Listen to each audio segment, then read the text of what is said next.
Hi friends, मैं हूं doctor Batra और आज हम बात करने वाले हैं वुल्वरीन स्टैक के बारे में।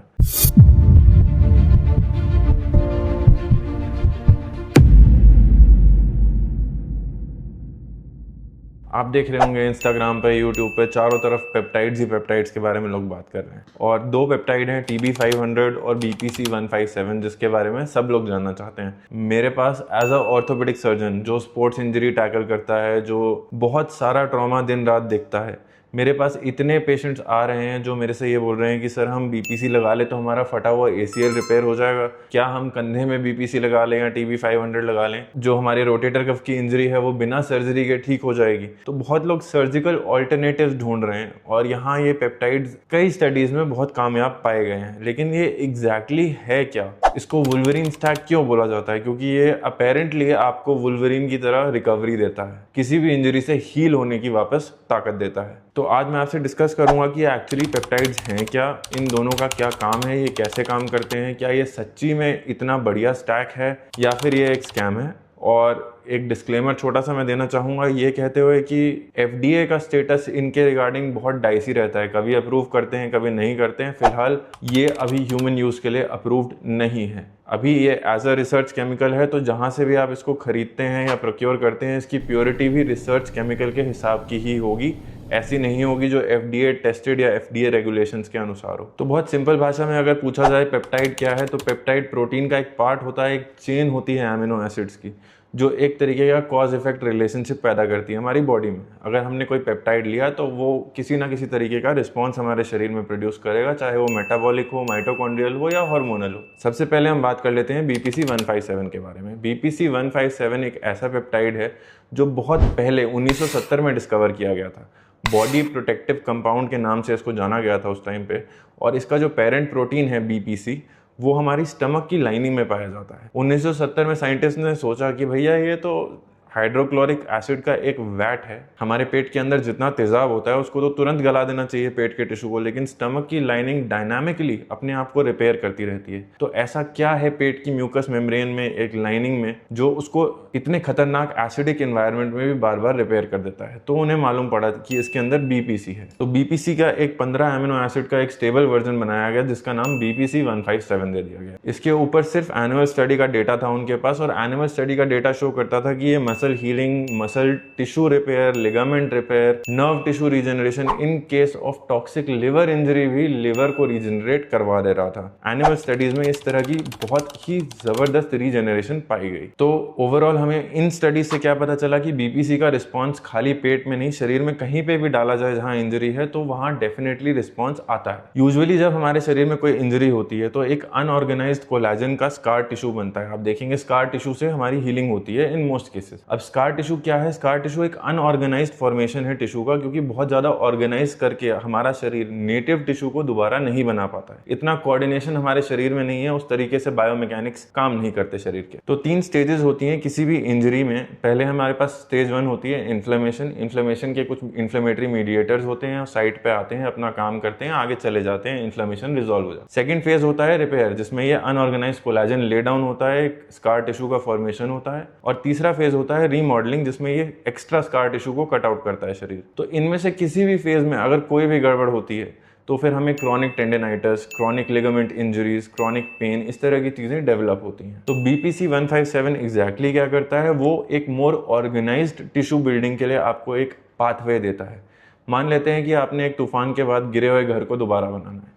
उस घर को अगर आप दोबारा बनाना चाहते हैं तो आपके पास पूरी लेबर है, पूरी वर्कफोर्स है, लेकिन सारे लोग अगर गलत टाइम पे पहुंचते हैं या सारे लोग एक साथ पहुंच जाते हैं तो बहुत अनऑर्गेनाइज सा, मैसी सा काम होगा। लेकिन अगर हमारे पास एक कॉन्ट्रैक्टर है, मान लेते हैं BPC157 कॉन्ट्रैक्टर है, तो वो कोऑर्डिनेट करेगा किस टाइम पे किस सेल ने आके क्या काम करना है, और हमारा घर बिल्कुल जैसे पहले था, मे भी शायद उससे बेहतर भी बन जाए, बट एटलीस्ट पहले जितना अच्छा तो बनेगा ही। यानी कि ये नेटिव टिश्यू के जैसा आपको वापस टिश्यू बनाने की क्षमता देता है, to an extent, not completely, it is not magic, it is still science. अब आ जाते हैं थायमोसिन बीटा 4 पे, यानी TB500 पे। TB500 क्या है? TB500 एक naturally occurring protein, thymosin beta 4 जो हमारी बॉडी में नेचुरली पाया जाता है, उसका एक डेरिवेटिव है। TB4 कहाँ पाया जाता है? जहां पे भी हमारे शरीर में इंजरी होती है तो साइंटिस्ट ने पाया वहां पे थायमोसिन बीटा 4 पाया जाता है। तो ये क्या करता है, हमारे शरीर में एक्टिन नाम का एक प्रोटीन होता है, उससे बाइंड करता है and it helps all of these tissues and cells to reach the injury site. इसको आप मान लीजिए ये गूगल मैप्स है, ये सारे वर्कर्स का, सारी लेबर का, सारी वर्कफोर्स का गूगल मैप्स है। ये उनको बताता है कि हाँ, आपने जिस जगह काम पे जाना है, जहां आपने घर रीबिल्ड करना है, वो यहाँ पे, उसका रास्ता दिखाता है ताकि वो टाइमली वहां पहुंच पाए और सही जगह पहुंच के सही काम कर पाए। तो इस तरीके से बीपीसी और टीबी दोनों आपस में कोऑर्डिनेशन में, सिनर्जी में काम करते हैं और एक का काम दूसरा आसान करता है। अब आ जाते हैं फ्रीक्वेंटली जो सबसे ज्यादा मेरे से क्वेश्चंस मेरे पेशेंट्स पूछते हैं, क्या इसको इंजरी की साइट पे लगाना जरूरी है? बीपीसी और टीबी 500 अगर हम ले रहे हैं तो क्या हम इंजेक्टेबल लें, और अगर हमारा घुटने में इंजरी है, एसीएल में इंजरी है, पीसीएल में इंजरी है, तो हम क्या उसको उसी साइट पे लगाएं? क्योंकि हमारे पास ह्यूमन डेटा इतना ज्यादा लिमिटेड है और जो भी डेटा है एनिमल पे है, वो सारा हमें यही दिखाता है कि ये एक सिस्टेमिक मॉलिक्यूल है, ये पूरे शरीर में काम करता है। तो आप इसको किसी भी फॉर्मेट में लेते हैं तो ये मोस्ट लाइकली अपने आप इंजरी वाली जगह ढूंढ के पूरे शरीर में जहां जहां इंजरी है वहां पे काम करेगा। बट अगेन, इस पे बहुत कंक्लूसिवली नहीं मैं बोल सकता हूं क्योंकि हमारे पास डेटा नहीं है। हो सकता है कुछ 19-20 का फर्क पड़ता हो by injecting it closer to the injury site, we just can not say at this point. तो अगर मेरे से आप पूछेंगे तो मेरी ओपिनियन में oral is okay, injectable is not really a must when it comes to BPC. TB 500 का केस थोड़ा अलग है। टीबी 500 क्योंकि एक बहुत बड़ा मॉलिक्यूल है and it needs to be broken down in the stomach, तो उसकी ओरल बायो अवेलेबिलिटी बहुत ज्यादा नहीं होती। In these cases yes, definitely TB 500 injectable is may be a better option. अगर आपको कोई भी क्रीम, जेल, इवन स्किन के पैचेस आते हैं ये बोल के कि आप स्किन पे लगाएंगे तो इसके थ्रू ये अब्जॉर्ब हो जाएगा, पेप्टाइड भर भर के लगाने के लिए लोग दे रहे हैं, तो ये बहुत कामयाब नहीं है क्योंकि इनका मॉलिक्यूलर वेट इतना हाई होता है कि ये स्किन का बैरियर नहीं पास कर सकते। तो मैं ये नहीं कहूंगा कि ये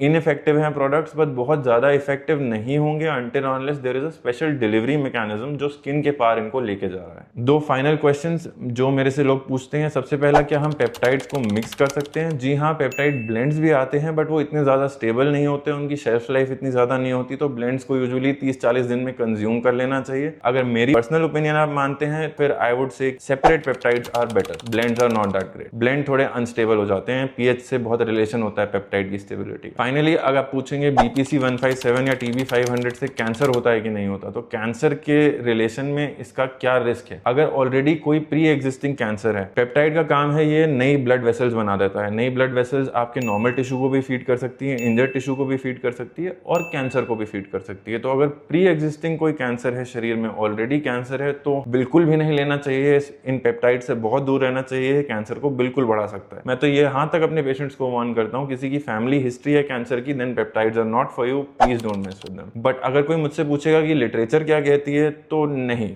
इवन इन एनिमल स्टडीज जो नॉर्मल पेशेंट्स हैं, नॉर्मल एनिमल्स हैं, उनमें कैंसर सेल्स का इतना ज्यादा प्रोडक्शन कहीं पाया नहीं गया है। But that does not mean कि ये ह्यूमन में कैंसर नहीं कॉज करेगा, that just means we still don't have that data. I hope अब आपको इसके बारे में सारा कुछ समझ आ गया हो। ये मेडिकेशन है, एक पेप्टाइड है, जादू नहीं है, बट हाँ डेफिनेटली कई केसेस में सॉलिड एविडेंस है कि ये post surgery, post ACL reconstruction surgery, post lower grade ligament injuries and muscle tears and tendon injuries help करता है। Thank you for watching. Let's make India fit together.